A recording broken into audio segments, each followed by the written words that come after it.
So, starting this lecture again with a quick review of last few lectures, in fact, of biomolecules.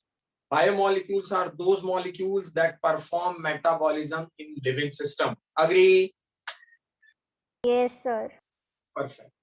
Because when we had studied about the hierarchies, so living की hierarchy के नीचे बच्चों non living का hierarchy था.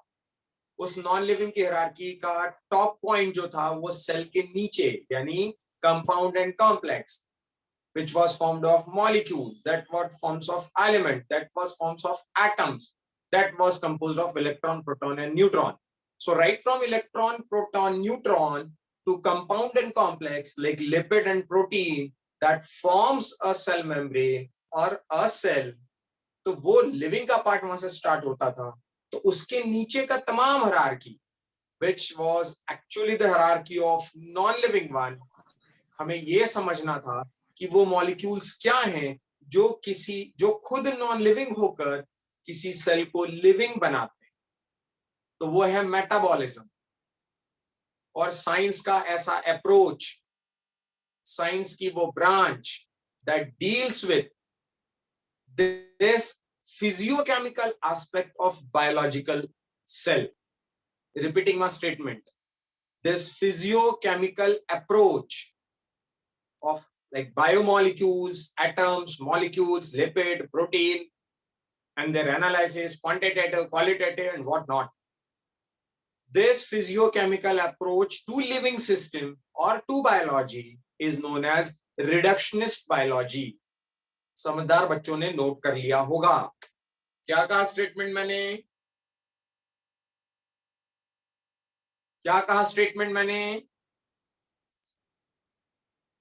The physiochemical approach or molecular approach to any living system is known as reductionist biology. Anyone can repeat? Anyone can repeat? Yes, sir.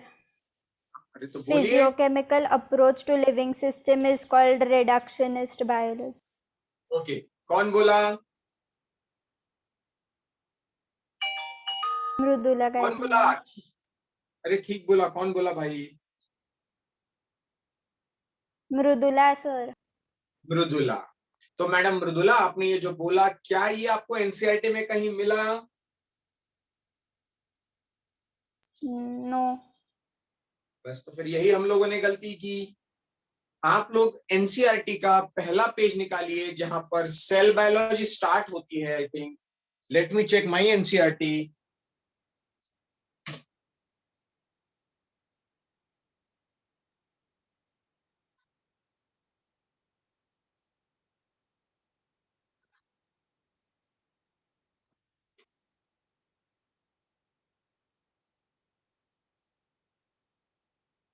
Okay, unit 3 जहां start होता है cell structure and function.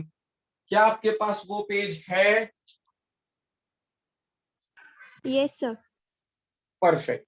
इस page का नीचे से third line देखिए सभी लोग.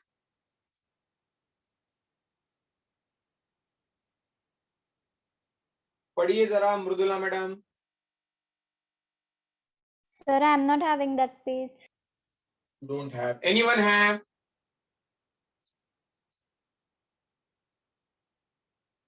Anyone have? Yes sir, having. Spandan पढ़िए वो नीचे से थर्ड लाइन क्या लिखी है doctor? This physiochemical approach to study and understand living organisms is called reductionist biology. Perfect. तो स्पंदन मैडम गलती हुई ना अपनी. एनसीईआरटी किसे पढ़नी होगी? एनसीईआरटी किसे पढ़नी है, आपको या मुझे? हमें. आपको पढ़ना है. नीट किसे देनी है? हमें. डॉक्टर किसे बनना है? मुझे. तो फिर एनसीईआरटी किसे पढ़नी पड़ेगी? मुझे. हमें. और आपने ही वो एनसीईआरटी नहीं पढ़ी. दोस्तों, मेरे पढ़ाने में कभी कोई सेंटेंस यदि छूट जाए तो वो आपको मुझे बताना है कि सर ये पार्ट रह गया. अभी देखिए एक इंपॉर्टेंट स्टेटमेंट अपना छूट रहा था कि what is reductionist biology. In fact जो बायोमोलिक्यूल चैप्टर हम पढ़ रहे हैं वो एक फिजियोकेमिकल अप्रोच है बायोलॉजी का। उस अप्रोच को क्या कहते हैं? ये reductionist biology. Agree? Behave like a proud रेजोनाइट। अब पूछेगा किसी से व्हाट इज रिडक्शनिस्ट बायोलॉजी, यदि कोई जवाब दे दे तो बहुत अच्छी बात, अदरवाइज उसे समझाइए, उसका ज्ञान का टेस्ट मत कीजिए ना। चलिए मदद कीजिए लोग। एनीवे, तो उसके बाद मैंने आपको पेज नंबर 142 कंप्लीट कर दिया। एसिड सॉल्युबल और इनसॉल्युबल फ्रैक्शन हम लोग देखते थे। Acid soluble fraction was macro और micro? Acid soluble Micro. Micro. Micro. acid insoluble was? Macro. What was that acid? Trichloroacetic acid. Trichloroacetic acid. Yes, trichloroacetic acid. There were two types of estimation. Which one? Qualitative and quantitative. Qualitative and And quantitative. quantitative. Perfect. अब जिससे पूछो वही जवाब देंगे। Doctor Deshpande, what is quantitative estimation?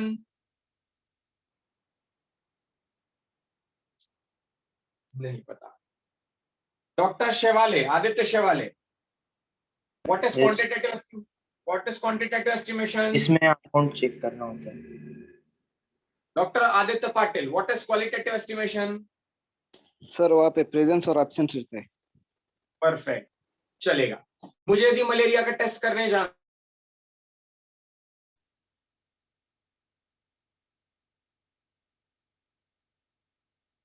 Malaria का test करने में pathology lab में अपना ब्लड सैंपल देता हूं, वो मेरा कौन सा टेस्ट कर रहा होगा? क्वालिटेटिव की quantitative?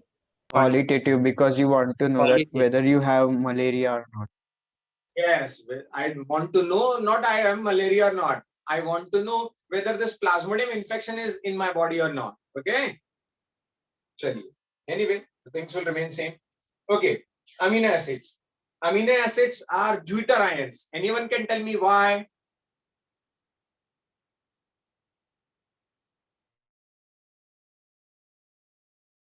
Ions. Sir, Okay. because it has ionizable nature. So what? So what?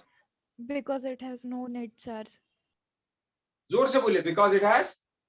Because it has no net charge. Because it has no net charge. Because it is nullified by positive and negative. What is positive group in NH4. what is NH2. positive? Amino. What is negative? Carboxylic acid. Carboxylic acid. ऐसे instant answer चाहिए बच्चों, तो मजा आता है class में। बहुत बढ़िया। तो वो अमीनो एसिड में एक अमीनो ग्रुप है पॉजिटिव, एक कार्बोक्सिलिक ग्रुप है नेगेटिव।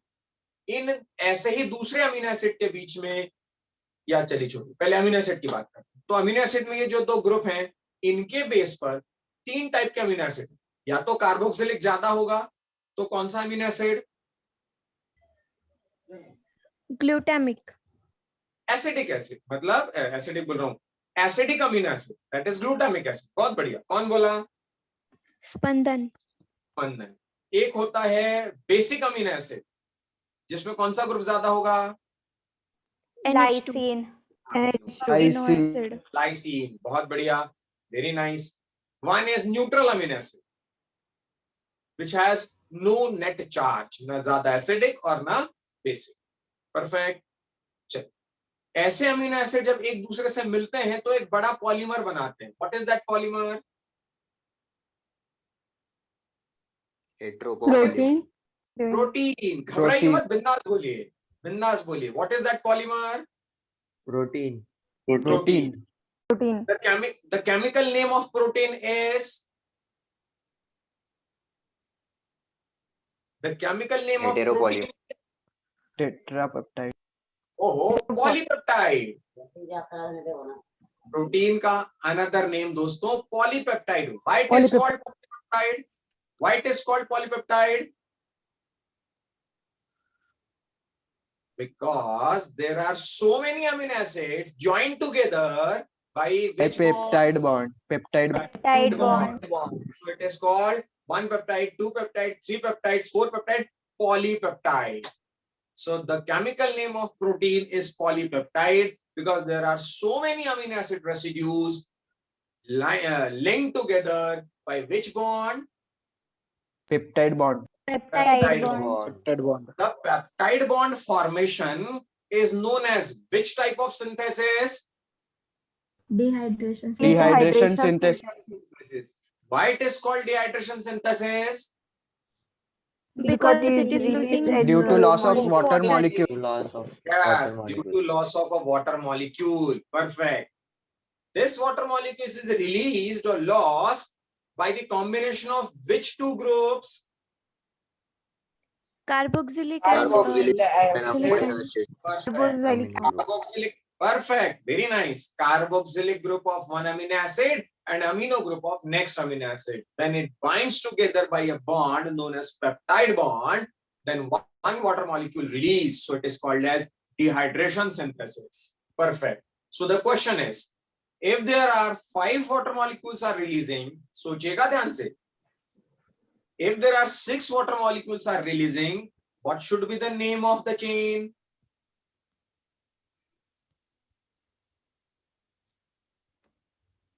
हो गया बत्ती गुल. Heptapolypeptide. Heptapeptide.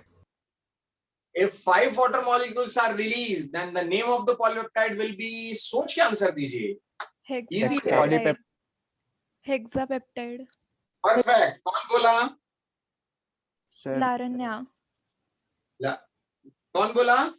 Laranya वाढे. Very nice Laranya. बहुत ही बढ़िया सवाल था. 5 वाटर निकल रहे हैं मतलब 5 पेप्टाइड हैं. और दोस्तों कल ही बताया था कि यदि 5 पेप्टाइड निकलते हैं तो अमीनो एसिड कितने होंगे? अरे तब तो पेप्टाइड बॉन्ड बनेगा ना. एक इनके बीच में, एक इनके बीच में, 2 3 4 5. जब 5 पेप्टाइड बॉन्ड होंगे तो 5 वाटर मॉलिक्यूल निकलेंगे. तो अमीनो एसिड कितने हुए? 6. और पॉलीपेप्टाइड की चेन का नाम नंबर ऑफ पेप्टाइड बॉन्ड पे डिपेंड नहीं करता. किस पर डिपेंड करता है? number of Number of amino Number acids. of of amino acid units. वो उसका नाम. परफेक्ट. यहां तक की बातें हुई. उसके बाद प्रोटीन का प्राइमरी स्ट्रक्चर. यदि स्ट्रेट लाइन स्ट्रक्चर है तो कौन सा? Primary. Secondary structure. Secondary structure के 2 स्ट्रक्चर कौन कौन से?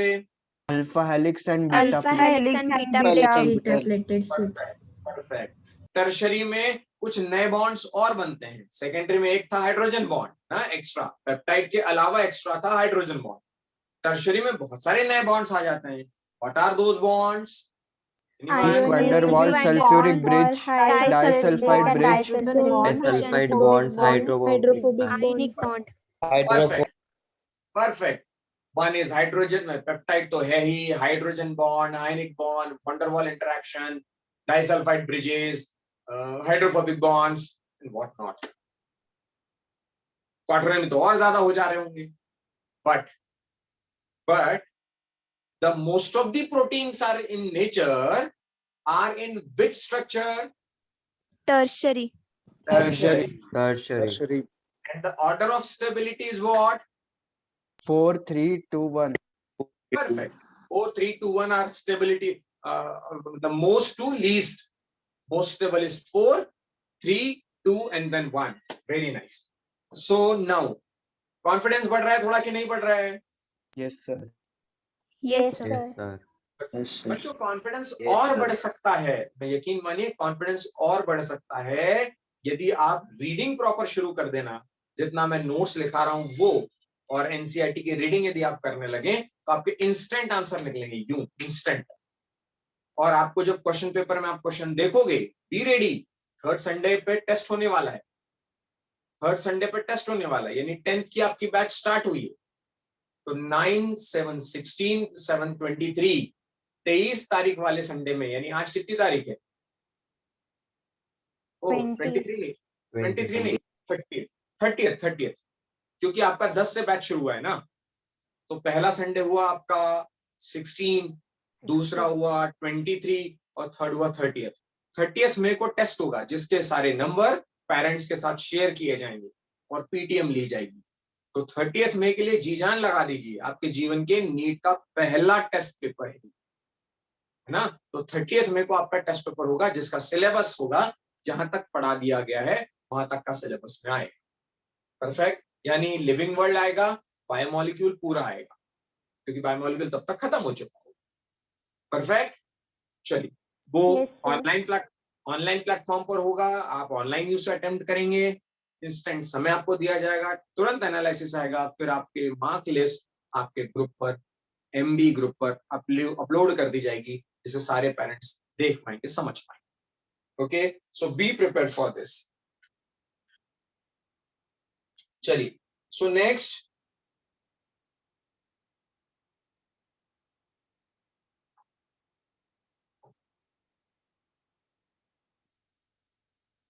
okay, next part is I think what I told you to start, enzymes, right? Yes. Yes, sir. Perfect. डालिए दोस्तों heading enzymes, page number 154।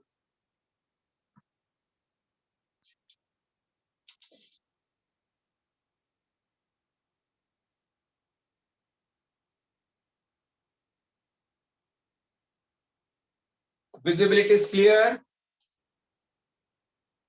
Yes, sir. Yes, sir. Perfect. चलिए बच्चों, enzymes की जहां तक बात है पहले पेन डाउन करते हैं और सुन लेते हैं। एंजाइम एक ऐसा कैटालिस्ट मॉलिक्यूल है या catalytic molecule I should say, जो रेट ऑफ रिएक्शन को एनहांस करने में मदद करता है, रेट ऑफ रिएक्शन को बढ़ाता है। अब रेट ऑफ रिएक्शन को बढ़ाता है तो एग्जैक्टली क्या करता है, वो catalyst.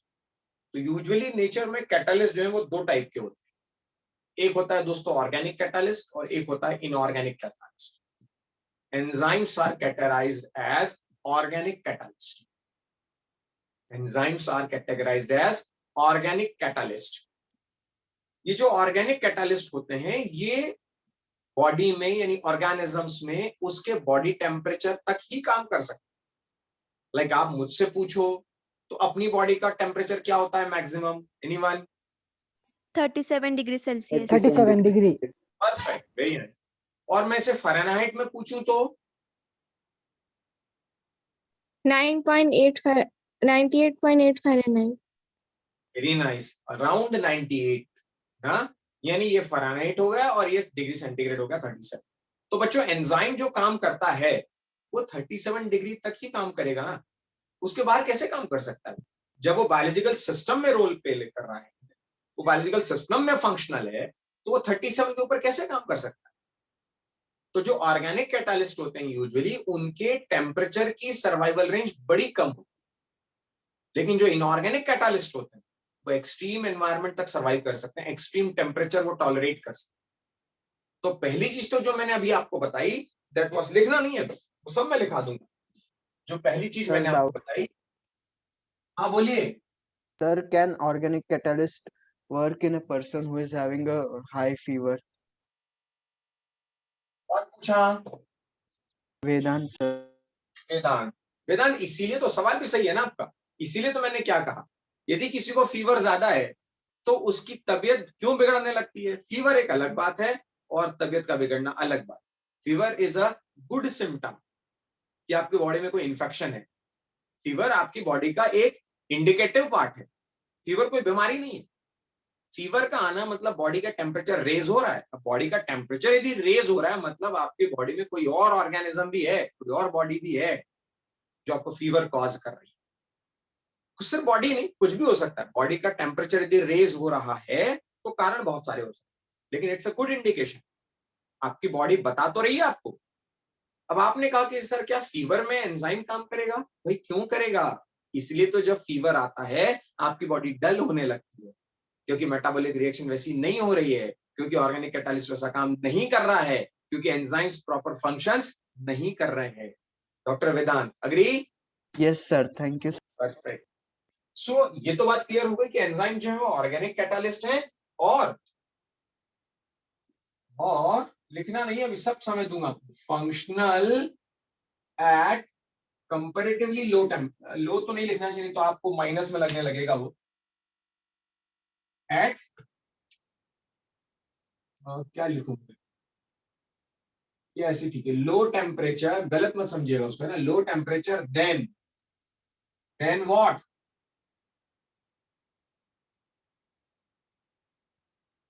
Then what, Inorganic catalyst. Inorganic catalyst.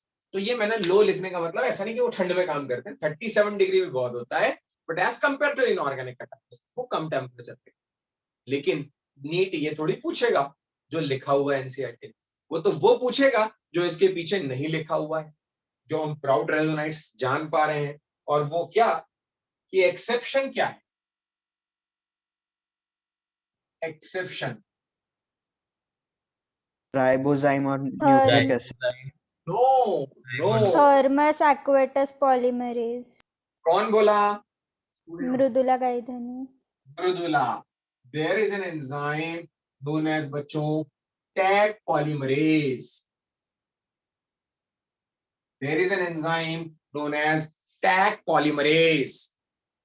This Taq polymerase Thermus aquaticus, Thermus aquaticus, ये एक ऐसे बैक्टीरिया से निकाला गया एंजाइम है दोस्तों जो 1996 डिग्री सेंटीग्रेड तक, 90, 95, 96 डिग्री सेंटीग्रेड तक इसको कुछ फर्क नहीं पड़ता, यूजुअली 37 मैक्स। लेकिन ये कुछ ऐसे बैक्टीरिया से निकाला गया है जो बैक्टीरिया रहते ही एक्सट्रीम हॉट में, वो थर्मोफिलिक बैक्टीरिया कहलाता, उनसे निकाला गया है thermos एक्विटिकस polymerase.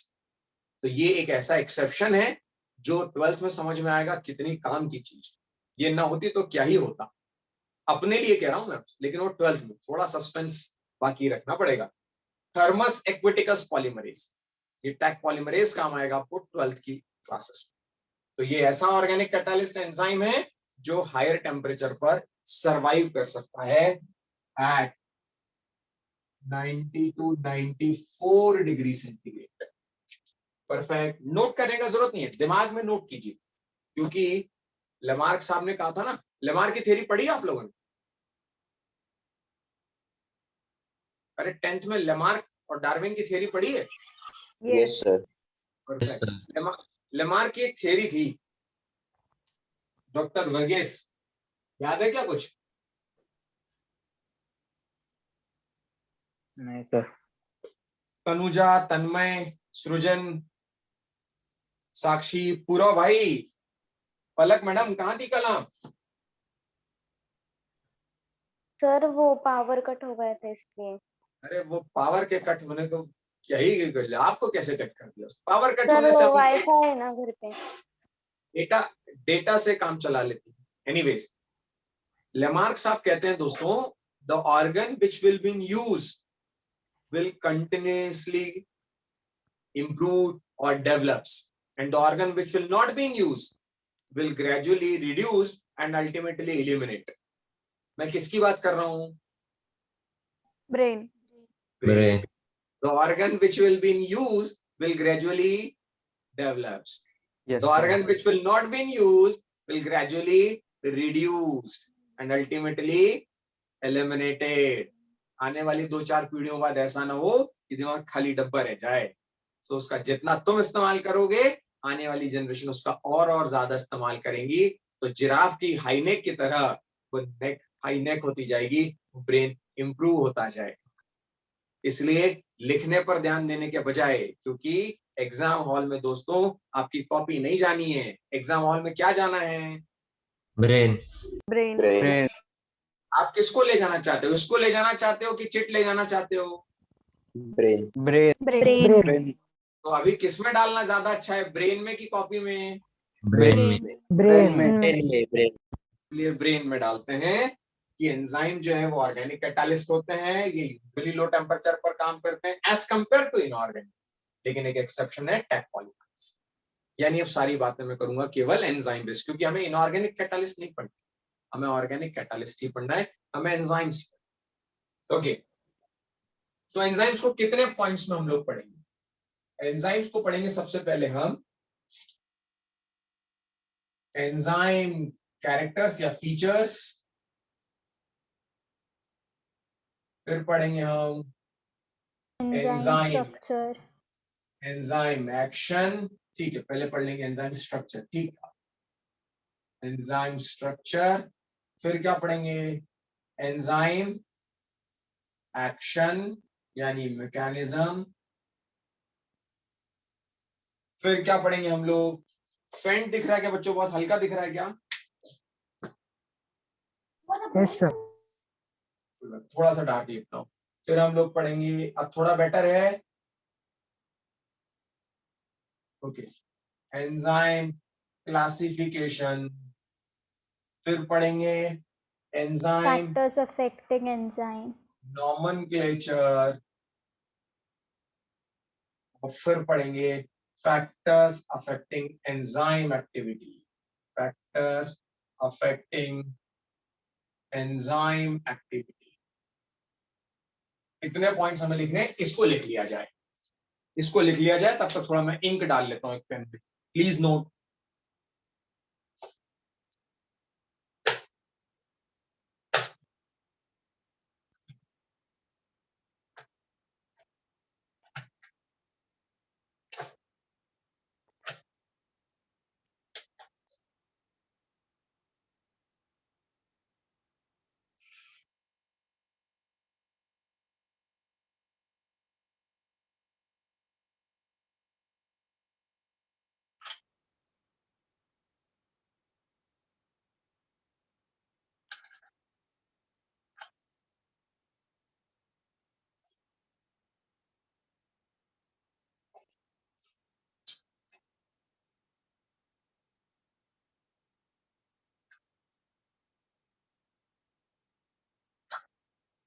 Rotate. Yes, sir.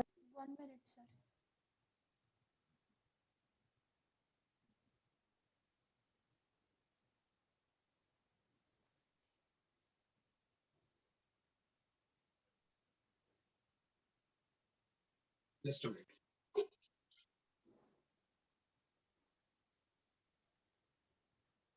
NCERT को गो थ्रू कीजिए।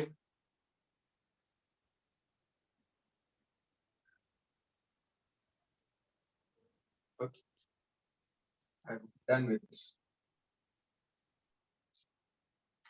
चलिए, तो मैं ये समझ रहा हूं कि सबसे पहले हमें क्या पढ़ना है बच्चों? एंजाइम फीचर्स और एंजाइम स्ट्रक्चर। तो दोनों पॉइंट मैं साथ में बताता चलूंगा, enzyme feature and enzyme structures.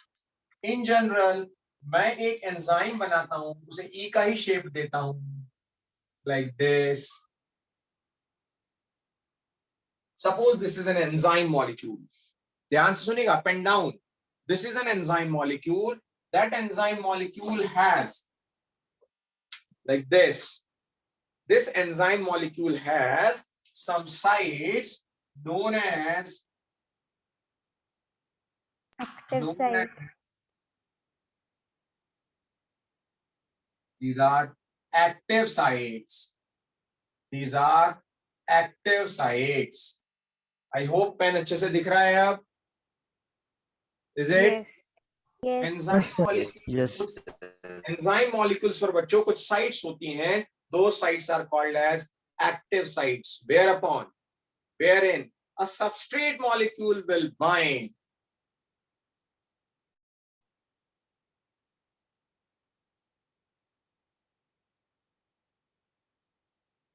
Whereupon a substrate molecule will bind and proceed a reaction known as enzyme plus substrate gives enzyme substrate complex plus gives product plus enzyme. Product plus enzyme. तो enzyme एक ऐसा biomolecule है, एक ऐसा organic catalyst है which enters into the reaction, react with substrate, forms a product and comes out of the reaction as it was entered. Repeating my statement. लिखना नहीं है, सब लिखवाऊं. Enzyme is such a organic catalyst, such a biomolecule which enters into the reaction, react with substrate, forms a complex, gives a product and comes out of the reaction as it was entered, without disturbing the chemical equilibria. Enzymatic reaction के chemical equilibria को कोई disturb नहीं करता. That means if here it was as per law of mass action, if here X amount is present for any substrate or any reactant, then again here will be X only. So without disturbing chemical equilibria, आपने डाल भी दिया तो chemical equilibria को disturb नहीं करेगा। क्यों नहीं करेगा? क्योंकि आपने जितना एंजाइम डाला था उतना ही क्या हुआ, उतना ही प्रोडक्ट के साथ बाहर निकल आया। तो फिर उसने डिस्टर्ब ही कहां किया? सिर्फ मैंने क्या किया भाई, कोई रिएक्शन नहीं हो रही थी टेस्ट ट्यूब, मैंने उसमें थोड़ा सा एंजाइम डाला, जितना डाला वो रिएक्शन हो गई, वो एंजाइम रिएक्शन के बाद पैसा का वैसा एज इट इज बाहर पड़ा है, उसका उस प्रोडक्ट से कोई लेना देना नहीं है। वो तो सिर्फ प्रोडक्ट को बनाने के लिए रिएक्टेंट के साथ जुड़ा था। So enzymes are the biomolecules that react with substrate, forms a complex, gives a product, and without disturbing chemical equilibria it comes out of the reaction. तो पहला हेडिंग डालते हैं एंजाइम फीचर और पहला पॉइंट लिखते हैं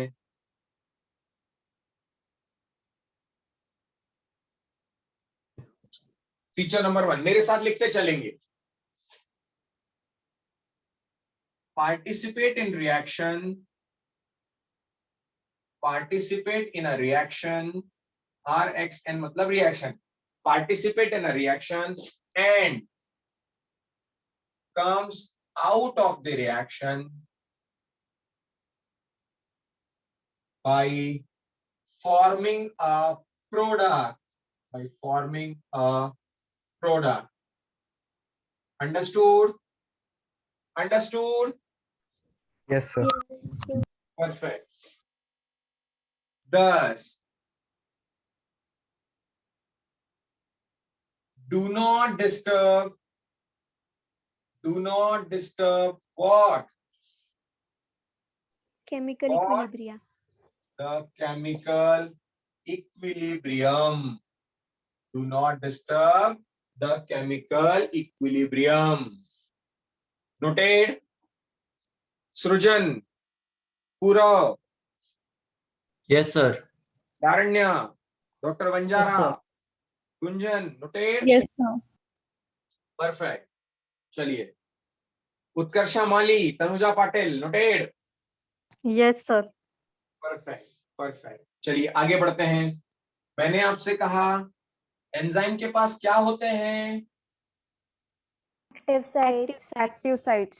एज एक्टिव साइट्स। वहां कौन जुड़ता है? Substrate. To bind with substrate. Very good, bind with substrate.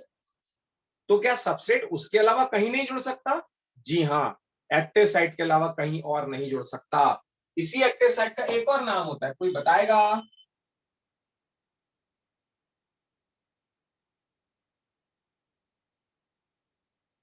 This is known as, also known as Catalytic sites. Catalytic site. Perfect. चलिए आगे बढ़ते हैं, कैरेक्टर्स पर, फीचर्स पर आगे बढ़ते हैं। बच्चों जैसे इसकी एक्टिव साइट्स होती हैं, क्या लगता है आप मेरी इन एक्टिव साइट्स पर किसी और के फिंगर्स इजीली सेट हो जाएंगे क्या? No. सिर्फ और सिर्फ मेरे, सिर्फ और सिर्फ मेरे कॉम्प्लीमेंट्री हैंड्स इसमें, फिंगर्स इसमें फिक्स हो सकती हैं। अग्री? Yes. ये रिएक्शन ठीक वैसी ही होती है जैसे लॉक एंड की, जैसे एंटीजन एंड एंटीबॉडी, जैसे फर्टिलाइजिन एंड एंटी फर्टिलाइजिन, यानी they are absolutely complementary to each other. Enzyme and substrate molecules shapes are complementary to each other. ऐसा कोई भी सबस्ट्रेट किसी भी एंजाइम से रिएक्ट नहीं करेगा।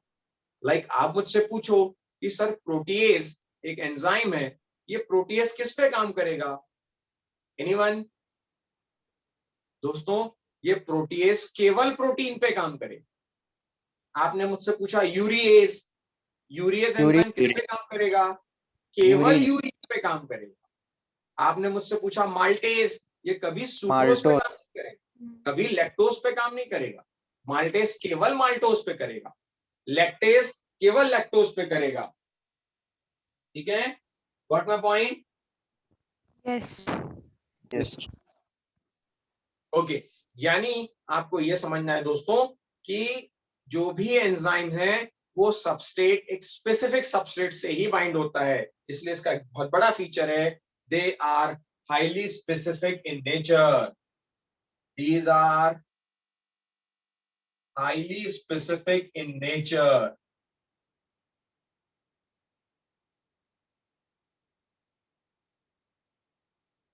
अग्री? लाइक क्या कर दूं? लॉक एंड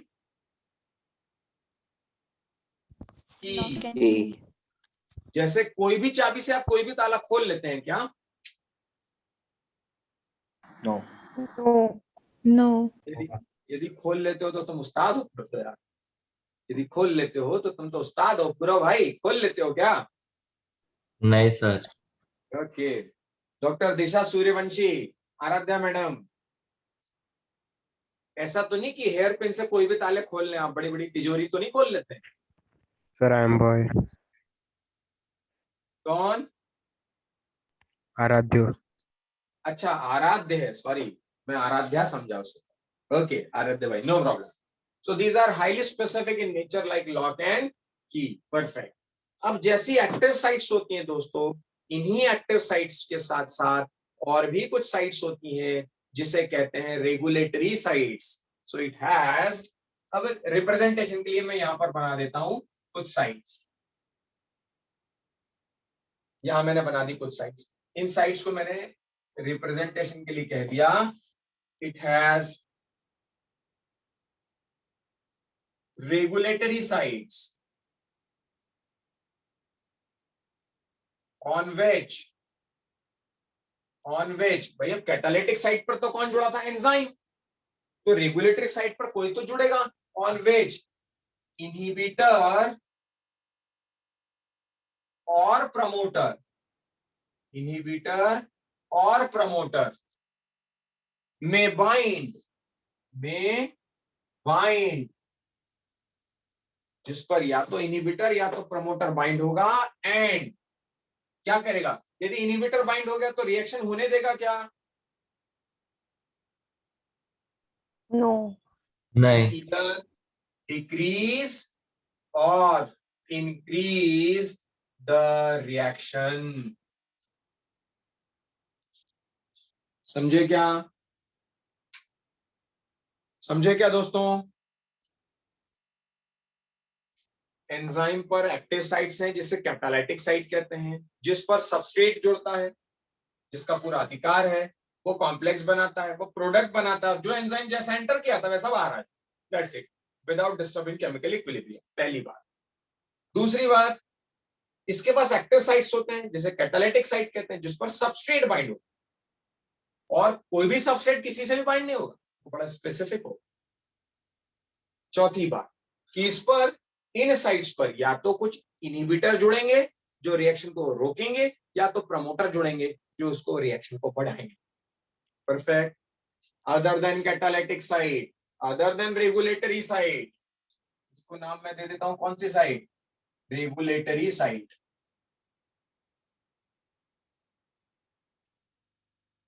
इसको नाम दे देता हूं क्या? Regulatory site. Active site and regulatory sites. Regulatory sites are those sites whereupon either inhibitor or promoter may bind and control the or regulate the reaction on active site। क्या हुआ?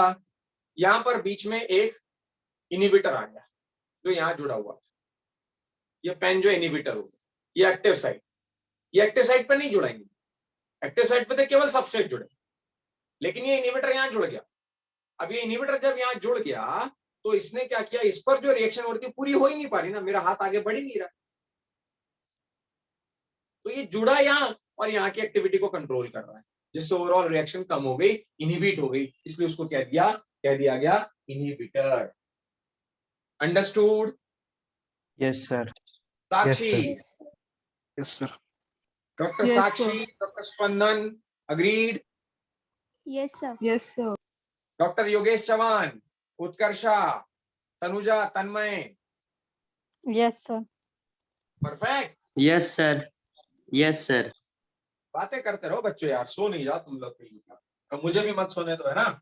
चलिए, other than active site, other than regulatory site, there may be some other sites, which may or may not be present on the enzyme. हो सकता है वो बाद में भी बने. कई बार ऐसा भी हो जाता है कि वो साइट्स बाद में भी जनरेट होती है. जैसे पूरा भाई सुन रहे हैं कि नहीं सुन रहे हैं आप? हाँ सर, सुन रहा हूँ. पूरा भाई, जब हम पहली बार मिलेंगे, हम गले मिलने लगे, तो मैं एंजाइम, तुम सबस्ट्रेट, मेरी ये पूरी साइट एक्टिव साइट. तुम जब मुझसे जुड़े तो तुम कहां पर जुड़ोगे? एक्टिव साइट पर. अग्री? Yes sir. दोनों के हार्ट कॉम्प्लीमेंट्री. क्यों कॉम्प्लीमेंट्री? क्योंकि भाई मेरा ये लेफ्ट हैंड का और तुम्हारा लेफ्ट साइड का, तो हम ऐसे मिलेंगे तो कॉम्प्लीमेंट्री एक दूसरे में फिट हो जाएंगे. अग्री? Yes sir. तो ये तो हुआ एंजाइम सबस्ट्रेट यार. लेकिन बीच में यदि किसी ने कोई डंडा कर दिया और बीच में यदि कोई दीवार खड़ी कर दी, तो वो अपने को जुड़ने देगी क्या? नहीं. तो वो कौन हुए? इनहिबिटर. परफेक्ट. बीच में आ गए, आराध्य भाई आ गए बीच में कि आप कैसे सर गले मिल सकते हैं उससे, आप तो पहले मैं मिला हूं आपसे. तो आराध्य भाई ने बीच में से हाथ कर दिया, तो वो क्या हुआ आराध्य भाई? इनहिबिटर. डॉक्टर आराध्य समझे कि नहीं? हाँ सर. लेकिन उधर से डॉक्टर बंजारा आए, डॉक्टर जयेश आए कि sir please meet my friend Purav. तो उसने हमें मिलाया, तो वो कौन हुआ? प्रमोटर. प्रमोटर. लेकिन यार अब ऐसा हुआ कि हम ऑनलाइन में बैठे हुए हैं, मैं पढ़ाता ही जा रहा हूँ, क्लास 6:30 हो गया, 7:30 हो गया, 8:30 हो गया, क्लास खत्म ही नहीं हो रही है. तो तुम मेरा फीडबैक क्या दोगे कि सर बस अब नहीं? हमारा राइट? Yes. हमारा राइट कि पढ़ते रहोगे Yes, sir. 8:30 9:30 तक? नहीं, पढ़ते रहेंगे. अरे मजाक नहीं करो यार. जान लोगे मेरे? दिख रहा है मतलब शरीर तो बनने तो थोड़ा सा, खून कितना पियोगे मेरा है? चलिए, मतलब यदि 8:30 9 बज गया, आप बोर होने लगे, तो मेरे द्वारा जो रिएक्शन करवाई जा रही है उससे बनने वाला प्रोडक्ट ही कह रहा है कि सर बस. जब प्रोडक्ट ही कह दे कि अब बस, तो वो हो गया फीडबैक इनहिबिशन. कि बस बहुत हो गया. तो वो जो प्रोडक्ट बाके वापस जुड़ता है, उसको जुड़ने के लिए भी तो कोई साइट चाहिए ना. तो जब मैं गले मिला आपसे, रिएक्शन हो गई, अब एक हाथ मेरा फ्री हुआ, उस हाथ से मैं जयेश भाई से मिला. दूसरा हाथ फ्री हुआ तो उस हाथ से मैं आराध्य भाई से मिला. लेकिन जैसे मैं उन दोनों से हाथ मिलाया, तो आपको जो गले में मैंने हग किया था वो मुझे छोड़ना पड़ेगा, क्योंकि ये जो प्रोडक्ट बन रहे हैं वही मुझे कह रहे हैं कि बस. You got my point? Yes और नो? Yes sir. भाई नहीं तो क्या होगा ना, नहीं तो ये तो रिएक्शंस चलती रहेंगी. एंजाइम निकल गया, फिर पार्टिसिपेट, फिर निकल गया, फिर पार्टिसिपेट. तो कहीं ना कहीं उसको रोकने वाला तो चाहिए ना. तो ये जो प्रोडक्ट निकलते हैं, एंड प्रोडक्ट जो बनता है, वो जैसे जैसे जमा होता जाएगा, वही एंजाइम को बोलेगा कि बस. तो वो जुड़ेगा कहां? तो ऐसी साइट जहां पर site at which end product binds and inhibit the reaction. बच्चों ये एरो का मतलब समझते हो ना तुम लोग? Yes, sir. What is that? Increase or decrease. Perfect. Increase or decrease. Right? तो ये तो कुछ पॉइंट्स मैंने स्ट्रक्चर के साथ आपको बताया. Enzyme features and enzyme structure. Everyone understood? Yes, sir. Check कीजिए, नोट तो कर लिया होगा Yes, आपने. sir. सारा सही से नोट किया क्या? स्पंदन मैडम समझ में आया क्या? Yes, sir. अपने पहले 2 पॉइंट्स हुए. You are okay with this? Yes, sir. Okay.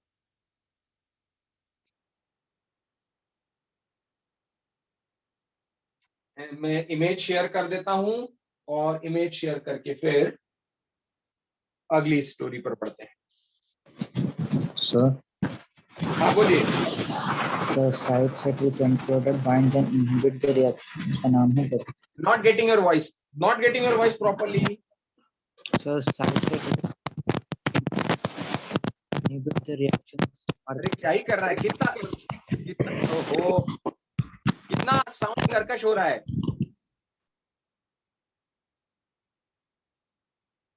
बेटा आसपास के सारे सिस्टम और माइक वाइक बंद करो, तब आवाज आएगी सही से।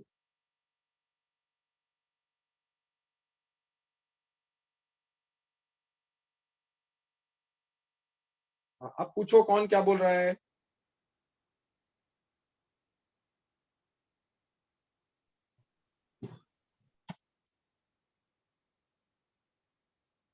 चलिए चैट बॉक्स में डालिए, यदि नहीं पूछ पा रहे हैं तो।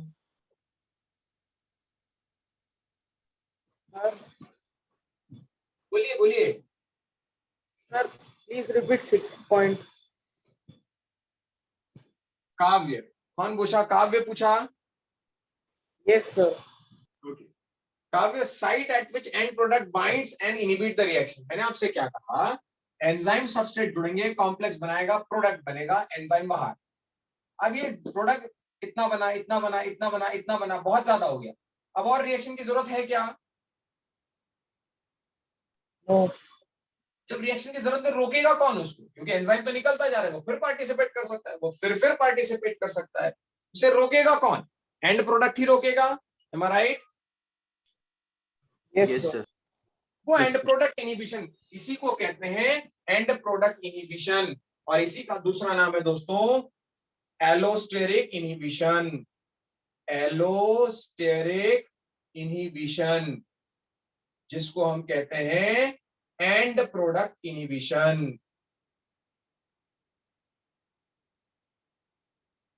Please note, end product inhibition और allosteric inhibition. Doctors understood? Yes, sir. Doctor Deshpande, Yes, sir. Doctor Mugdha, doctor Rothe, doctor Sinnarkar, Yes, sir. Yes, sir. Understood? Doctor Paithane? Yes, sir. Perfect. चलिए चलिए आगे बढ़ते हैं। डॉक्टर देशपांडे म्यूट कर लीजिए। चलिए बच्चों आगे बढ़ते हैं। मैंने फीचर आपको बता दिए, स्ट्रक्चर बताया। अब मैं कुछ एक्शन और मैकेनिज्म की बात करता हूं। एक्शन और mechanism. Should I erase this? Yes, sir. Yes, sir. Action, mechanism और फिर classification.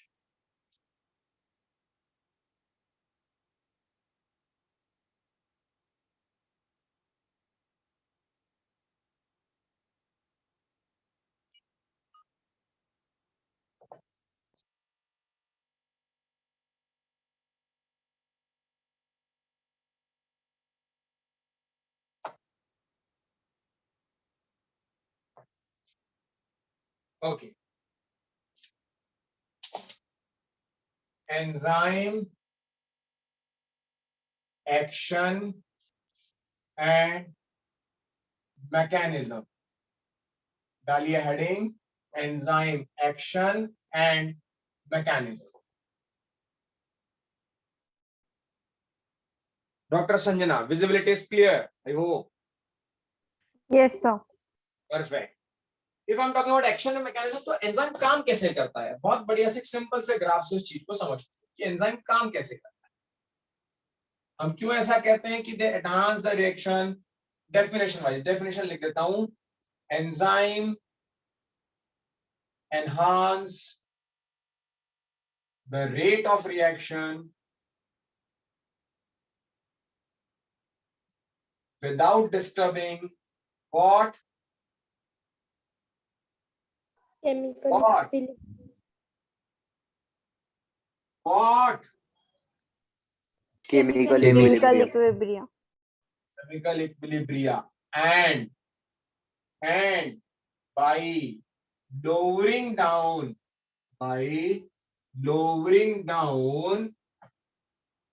the activation energy barrier। अब ये क्या नई चीज आ गई?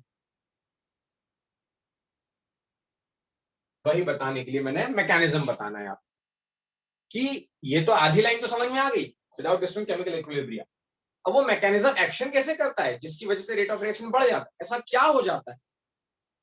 एंजाइम और सबस्ट्रेट जब काम करते हैं या दो रिएक्टेंट जब काम कर रहे थे, लाइक दिस, यहां पर था A प्लस B, ये दो रिएक्टेंट काम कर रहे थे और यहां बन रहा था प्रोडक्ट, और ये थी उनकी मिनिमम एक्टिवेशन एनर्जी।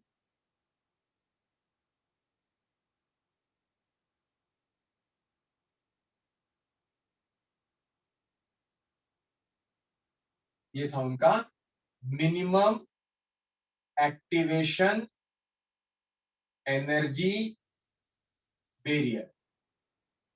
मतलब बच्चों ये वो है, जैसे मैं रिएक्ट कर रहा हूं, मैं और मेरा ये समझिए बोर्ड और मार्कर, एंजाइम और सबस्ट्रेट, ये मतलब दो रिएक्टेंट है, एक बोर्ड एक मार्कर। आपको क्या लगता है इसमें मिनिमम अमाउंट ऑफ इंक होनी चाहिए कि नहीं होनी चाहिए? होनी चाहिए। एक मिनिमम अमाउंट, चाहिए। भाई किसी भी रिएक्शन को प्रोसीड होने के लिए, इन दोनों के बीच में रिएक्शन होकर कुछ चले, इन दोनों के बीच रिएक्शन होने के लिए मिनिमम अमाउंट ऑफ इंक तो चाहिए ना इसमें। वो जो मिनिमम अमाउंट ऑफ इंक है which is needed to proceed a reaction is called as activation energy barrier। यार मुझे मिनिमम चपाती तो लगेगी ना जिससे मेरी आवाज निकले, मिनिमम एनर्जी तो लगेगी ना जिससे मेरी आवाज निकले। खाना पकाते समय कढ़ाई, मिनिमम हीट तो होनी चाहिए ना जिसकी वजह से वो तेल गर्म हो और राई फूटे और सब्जी फ्राई हो जाए। उस मिनिमम एनर्जी को एक शब्द है, आपने सबने केमिस्ट्री में पढ़ा होगा। What is that word? Anyone? Anyone? Transition state. No. Anyone? What is that? What is that minimum amount is known as, my dear? जिससे कि भाई लीफ फोटोसिंथेसिस कर रही है, उतनी मिनिमम सनलाइट तो मिले जिससे वो Potential energy. No, Latent heat. no, it is expected, my dear. Threshold. सुना था word? Yes. Yes. Yes. So minimum energy जो उसकी एक बेसिक रिक्वायरमेंट होती है उसे कहते हैं थ्रेशोल्ड। भाई मेरे सामने मिनिमम 10 बच्चा तो बैठा हो यार, मेरी आवाज निकले। भाई एक बच्चा बैठा होगा तो मैं तो बोर हो जाऊंगा, एक भी बच्चा ना बैठा हो तो मेरे को एक मिनिमम अमाउंट ऑफ बच्चा तो चाहिए जिससे मेरी आवाज अच्छे से निकले। तो that minimum amount is known as threshold. That is known as threshold. Got my point? तो वो मिनिमम एनर्जी बैरियर को जब वो क्रॉस कर लेता है तभी वो क्या बनाएगा? Product. Agree? But what happen दोस्तों, जब मैं रिएक्शन में एंजाइम ऐड कर देता हूं, when I add an enzyme in the reaction, what I observe, what enzymologists observe, this reaction proceed very fast। वो रिएक्शन एक्टिवेशन एनर्जी बैरियर ही कम हो जाता है, तो जो 10 मिनट में हो रहा था रिएक्शन वो 2 मिनट में हो जाता है। तो इस एरो को मैंने क्या कह दिया? लोअरिंग ऑफ मिनिमम एनर्जी, मतलब एक्टिवेशन एनर्जी। तो समझ में आया एंजाइम काम कैसे करता है? एंजाइम क्या करता है, जो एक्टिवेशन एनर्जी बैरियर है उसी को कम कर देता है। अभी देखते हैं कैसे।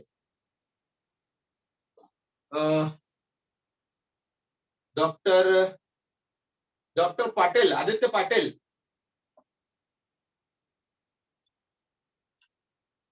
सुन रहे हैं? डॉक्टर पैठणे, आवाज येतोय का? Yes, sir. Okay. Doctor Shreyas Paithane, आई बाबांनी आई वडिलांनी कधी रागवलंय की नाही रागवलंय? Yes, sir. तो एक मिनिमम अमाउंट की गलती तो लगेगी ना यार डांट खाने के लिए, यस और नो? Yes, sir. बड़ा हर छोटी मोटी गलती में थोड़ी डांट देंगे यार, राइट? Yes, sir. एक मिनिमम इतना तो कोई क्राइम हो ना जो तुमने किया हो तो जिससे पिताजी चिल्लाएंगे, लेकिन उसमें यदि दीदी ने आके कंप्लेंट कर दी या भैया ने आके कंप्लेंट कर दी, पापा को भड़का दिया, तो रेट ऑफ रिएक्शन तमाचा जो 5 मिनट बाद पड़ने वाला था वो 2 मिनट में पड़ जाएगा। अग्री? Yes, sir. परफेक्ट। तो अब ये दीदी ने किसका काम किया? दीदी ने किसका रोल प्ले किया? एंजाइम एंजाइम का। मतलब उसने क्या किया, वो जो मिनिमम एक्टिवेशन एनर्जी बैरियर थी ना, जिसपे पापा हाइपर हो रहे थे, पापा हाइपर होते, एक गलती, दो गलती, चार गलती, उधर से एंजाइम आया और वो जो रेट ऑफ एक्टिवेशन था, एक्टिवेशन एनर्जी बैरियर, उसी को कम कर दिया। पापा ने एक गलती सुनी और जमा दिया तमाचा डॉक्टर पैठने, बरोबर कि नहीं? यस। मतलब ये एंजाइम कैसे काम करता है, समझ में आ गया आपको? Yes sir. परफेक्ट। यानी दोस्तों एंजाइम एक्टिवेशन एनर्जी बैरियर को तो कम करता है, लेकिन वो कैसे कम करता है यार? वो करता है टेक्निकली एक्टिव साइट्स अवेलेबल करा। पहले एक एक्टिव साइट थी, जैसे ही एंजाइम आता है तो 3-4 एक्टिव साइट आ जाती है, जहां सबस्ट्रेट फटाफट बाइंड हो जाता है और रिएक्शन को प्रोसीड कर देता है, रिएक्शन फास्ट हो जाती है। सो एंजाइम का मैकेनिज्म कोई पूछे तो क्या जवाब दोगे? कि it lowers the activation energy barrier by providing what? By providing what? By providing catalytic और एक्टिव साइट्स। आया क्या समझ में? Yes sir. दोस्तों क्लियर हुआ कि नहीं हुआ? Spandan, Yes, sir. Doctor Varghese, doctor Vedant, Yes, sir. Doctor Purav, आवाज नहीं आ रही है? Yes sir. परफेक्ट।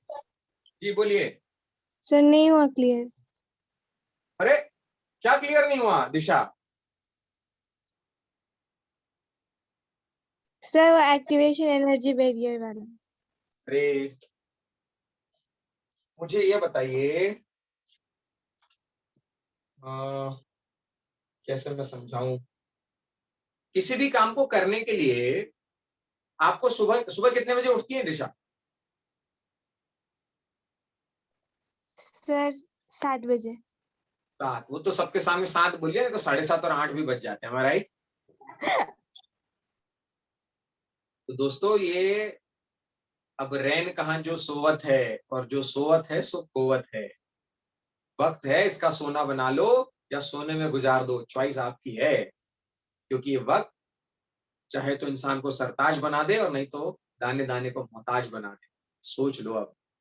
बहरहाल मान लेते हैं आप जितने बजे भी दिशा मैडम उठती हैं, तो उठने के लिए यार एक मिनिमम एनर्जी तो लगती होगी, लेकिन ये अब उठ जाओ, कुछ एनर्जी जमा करती होंगी, अब तब उठ जाते होंगे। Is it? Yes sir. Perfect.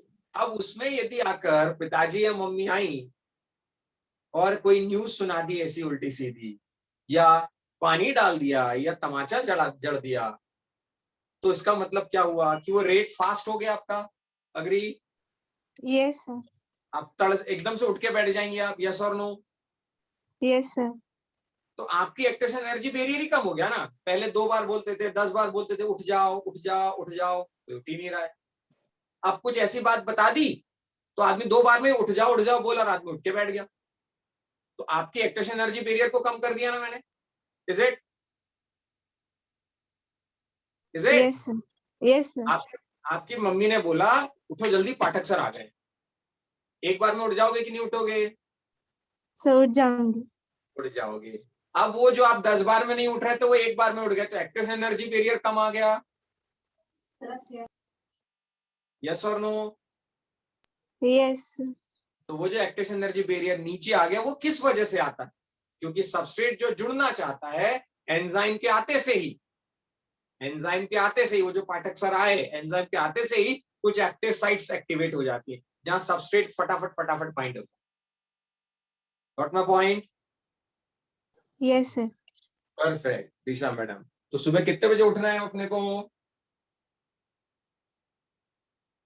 6 बजे। वेरी नाइस, बहुत बढ़िया, वेरी गुड। चलिए तो बच्चे आगे बढ़ते हैं। एंजाइम एक्शन एंड मैकेनिज्म मैंने बताया कि काम कैसे करता है, वो बहुत ब्रीफ करके मैंने लिखा। I hope you noted, please note it down.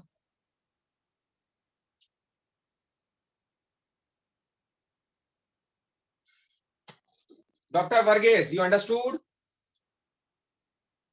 Yes, sir. Okay चलिए। डॉक्टर वर्गीस, आपने नोट कर लिया? हाँ सर। मुझे बताएंगे आप, ये मैंने 0 से क्यों नहीं लिया यार, इसको ऊपर से क्यों लिया मैंने?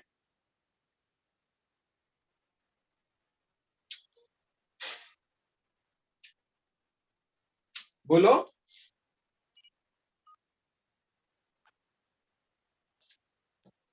सर रिएक्शन ऑलरेडी चालू है, मतलब बोलो। क्योंकि पहले से थोड़ा minimum amount of energy required रहता है, तो जीरो नहीं ले सकते। वेरी नाइस भाई, मिनिमम अमाउंट ऑफ एनर्जी तो होगा ना, तब तो उठने की मिनिमम एनर्जी तो दिशा मैडम होगी ही अपने पास। कोई 10 बार नहीं बोले, 20 बार भी ना बोले तो क्या थोड़ी देर बाद तो उठना ही, 8-9 बज जाएगा तो उठेगा ही आदमी। तो वो तो मिनिमम अमाउंट एनर्जी तो हर किसी के पास होता ही है। उसको अपन कौन सी एनर्जी कहते हैं? Potential energy. Potential energy. This energy is what? Potential energy. This potential energy तो वो है ही, फिर उसमें आपने एंजाइम डाला तो एनर्जी लेवल, जो एक्टिवेशन का लेवल था वो एकदम से नीचे आ गया, और उसने रिएक्शन को क्या कर दिया? फास्ट कर दिया। इसलिए कहते हैं enzyme enhance the rate of reaction by lowering down the activation energy barrier by providing catalytic sites to bind the substrate.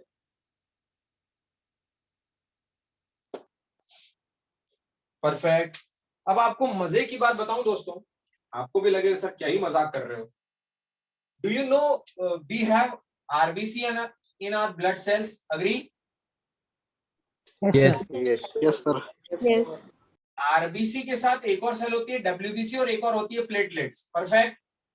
Yes, sir. Yes. Yes, sir. Liquid और लिक्विड होता है plasma. Agree? Yes, sir. Yes, sir. बच्चों एक मजे की बात Yes, यदि sir. आपको बताऊं जो इसी साल मुझे आपको पढ़ानी है, तो समझिए कि आपके आरबीसी में एक एंजाइम होता है कार्बोनिक एनहाइड्रेज। समझना कौन सा enzyme? Carbonic anhydrase. Perfect. This carbonic anhydrase perform, do you know what?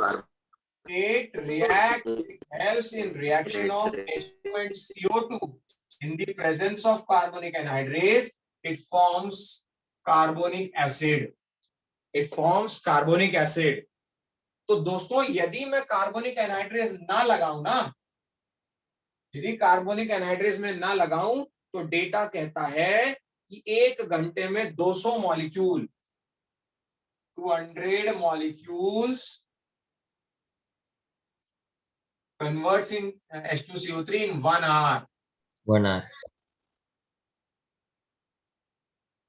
Converts in an hour. 1 घंटे में 200 मॉलिक्यूल कन्वर्ट। और यदि मैंने कार्बोनिक एनहाइड्रेज डाल दिया तो can you imagine 6 lakh molecules.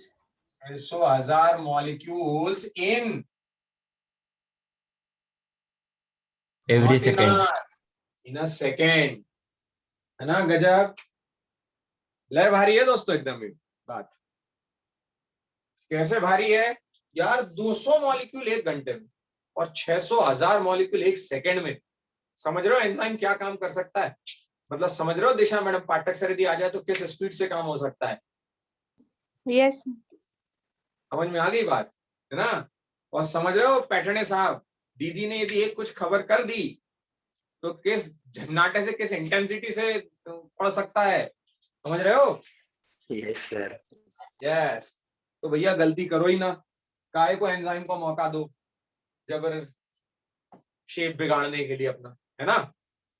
चलिए, तो ये तो बात हो गई बच्चों एक एंजाइम की। मैंने तो फीचर आपको बताया कि किस गजब तरीके से ये काम कर सकता है ना? चलिए, तो ये बात हो गई अपनी एंजाइम मैकेनिज्म और एक्शन।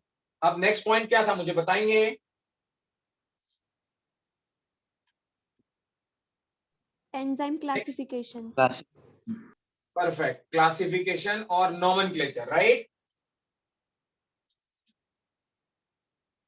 Yes, डालते हैं नॉमेनक्लेचर। बच्चों समझ में आ रहा है कि नहीं आ रहा है? मुद्दा ये है। आ रहा है सर। पक्का? आ रहा है सर।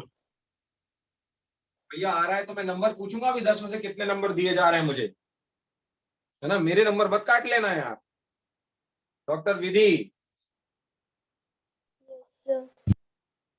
आवाज, मजा नहीं आया आवाज में? डॉक्टर मुग्धा, आवाज में दम नहीं आ रहा है जनरेशन नेक्स्ट के। मेरा आज थर्सडे का फास्ट होके आवाज में दम आ रहा है, तुम लोगों में आवाज में दम नहीं आ रहा है। डॉक्टर मुग्धा, यस और नो?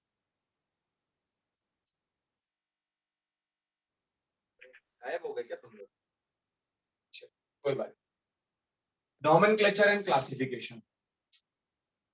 नॉमेनक्लेचर का एक सिंपल सा बेसिक फंडा है दोस्तों। बेसिक फंडा ये है कि एड suffix is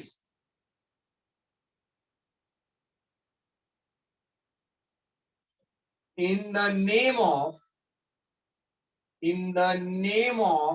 substrate। सबसे आसान नामकरण करने का तरीका कि आपको जो भी सबस्ट्रेट दिया जाए उसके नाम के आगे क्या लगा दो?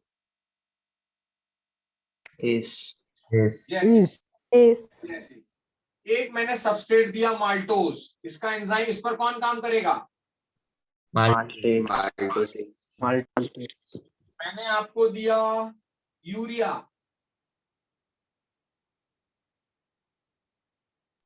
यूरियाज।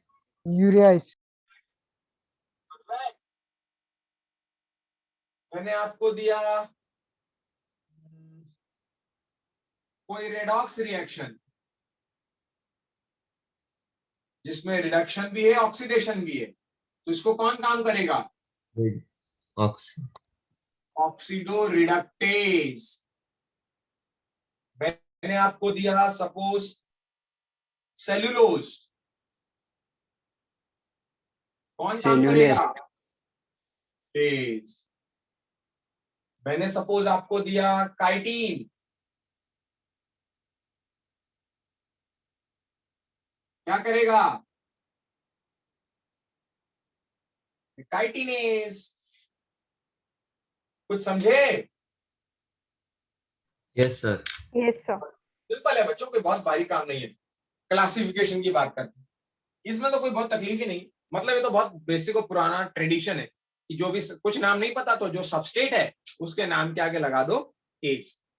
क्लासिफिकेशन जरूर मुद्दे की बात है। 6 classes, 6 classes. Number 1 oxidoreductase, number 2, नोट कर रहे हैं मेरे साथ? Number 2 transferase, number 3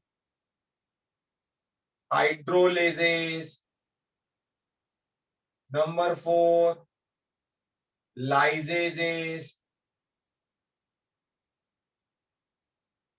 number 5 isomerases, और नंबर 6 लाइगेजेस। 6। अभी क्या क्लासिफिकेशन कैसा है बच्चों? अपनी बॉडी में जितनी भी ऐसी रिएक्शंस हैं जहां पर किसी एक सब्सटेंस का AX प्लस या AH2 plus B it gives A plus BH2। इसमें किसका रिडक्शन हुआ, किसका ऑक्सीडेशन हुआ? A और B। मैंने सैंपल लिया है, रिएक्टेंट है कोई A और B, और पहले था वो AH2 और B और बाद में बन गया A प्लस BH2। किसका रिडक्शन हुआ, किसका ऑक्सीडेशन हुआ? एनीवन?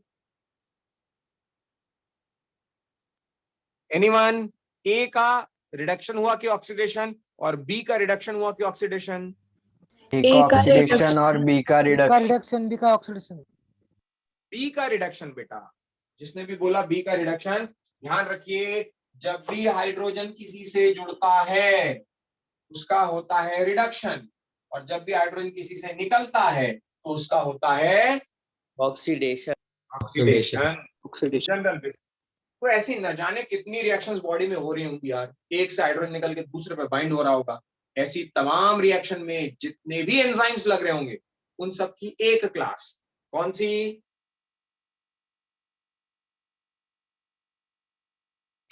कौन सी? Oxidoreductase. Oxidoreductase. Oxidoreductase. जैसे टेक्सोनॉमी और क्लासिफिकेशन किया था ना हमने, भाई जो उड़ सकता है वो बर्ड्स, जो चल बोल सकता है वो एनिमेलिया, जो फोटोसिंथेसिस कर सकता है वो प्लांटे, जो रेडॉक्स की रिएक्शन करवा सकता है वो ऑक्सीडोरेडक्टेज। सिंपल।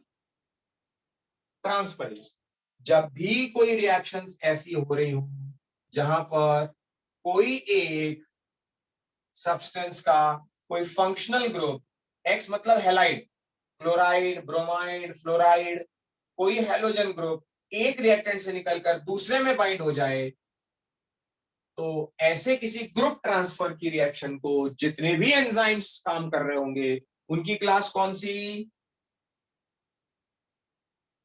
Transferase. Transferase. नाम से समझ में आ रहा है, हाइड्रोलेजेस। ऐसी तमाम रिएक्शंस जो हाइड्रोलाइसिस करती हूं, Easter, ether, peptide, carbon carbon double bond, जितनी भी जो भी हाइड्रोलाइटिक रिएक्शंस कर रहे हो, जैसे मैंने एक एग्जांपल के तौर पर ले लिया A plus B, it gives AH plus BOH। Hydrolysis हो गया, जो AB था वो हाइड्रोलाइज्ड हो गया और अलग अलग, एक के साथ हाइड्रोजन जुड़ गया, एक के साथ हाइड्रोक्सिल जुड़ गया। परफेक्ट। लाइजेस, ऐसे हाइड्रोलाइटिक रिएक्शन जितनी भी बॉडी में हो रही होंगी उन सबकी एक क्लास कौन सी? हाइड्रोलेसिस। परफेक्ट। सिंपल। इसको A प्लस बी लिखो या AB लिखो, चाहे जो लिखो, जैसे समझना है वैसे करो, कोई दिक्कत नहीं। वो टूट गया पानी में, है ना।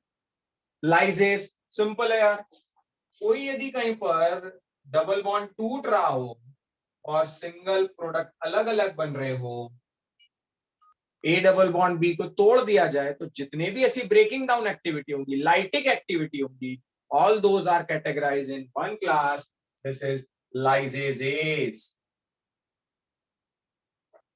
परफेक्ट। आइसोमरेज तो बहुत मजेदार है यार। कैसे?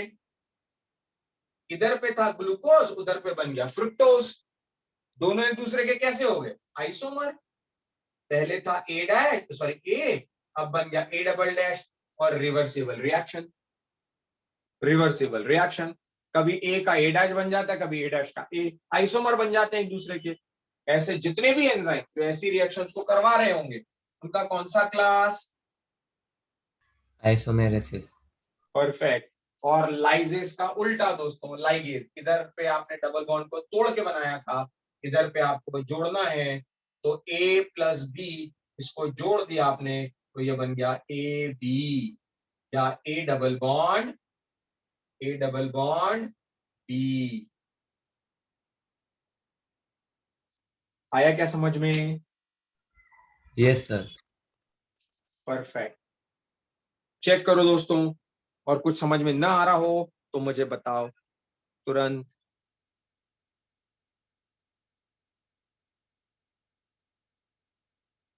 सर हाँ बोलिए। सर आपने वो फिफ्थ में क्या बताया था? फिफ्थ में isomerases, fifth point is isomerases in which a reactant A convert into its isomeric form known as A dash. So if glucose is converted to their isomers, or the so-called ketone form is converted to glyceraldehyde form, keto sugar converted to aldehyde sugar, or aldehyde sugar converted to keto sugar, then it is known as what? Isomerases. Agree? Yes sir. Yes.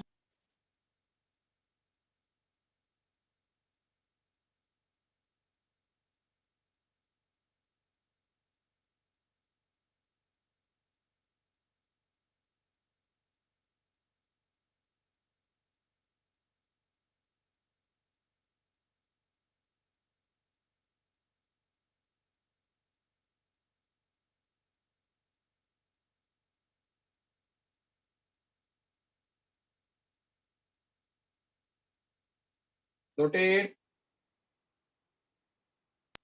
Yes sir.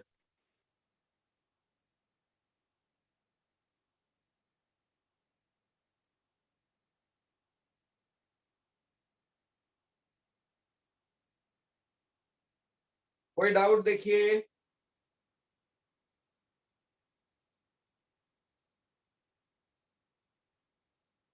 Please ask if any doubt.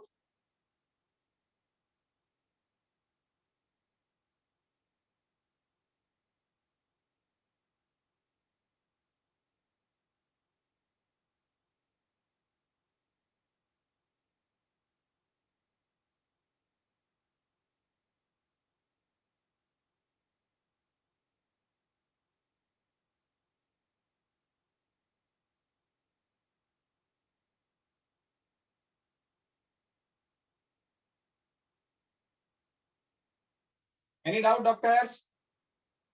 No, No, sir. No, sir. sir. No, sir. No, sir. Finally, going to close the session. Any doubt in today's session? No, sir. No. So, आज का समझ में आया doctor Aditya Patil? Yes, sir. Done? Yes, sir. अब day 1 वाली शिकायत तो नहीं है? No, sir.